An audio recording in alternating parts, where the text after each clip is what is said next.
Hello. In this example, I want to solve exactly using the zero factor property. This time it is 5x squared minus 14x equals negative 8. We have to be very careful here because although this is a quadratic equation, it is not yet in standard form. In the general form. And the reason why is because I need everything on one side and a zero on the other.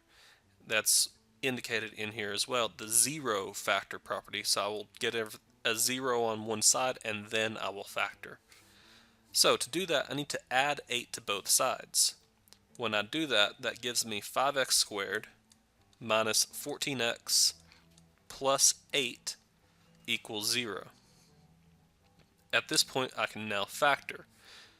If you're perfectly fine with it, you can just set two sets of parentheses equals 0, factor, and go from there.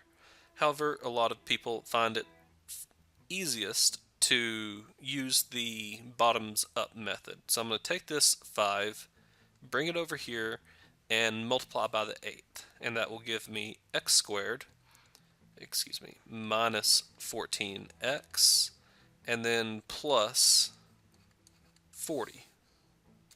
Let me clean that up just a bit there. Minus 14x plus 40. Okay, there we go. Two sets of parentheses now.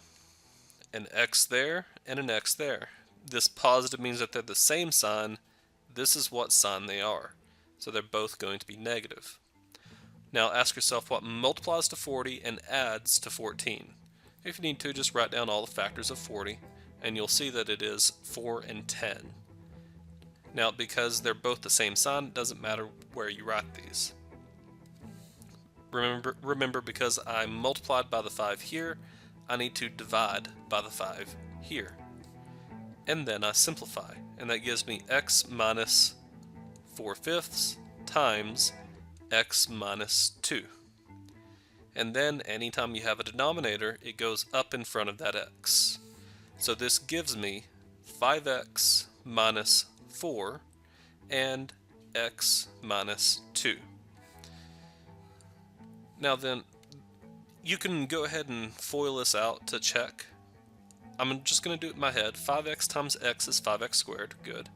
Now this negative 4 times negative 2 is positive 8. Good. So these outer two are fine. It's usually just that middle term that gives us trouble.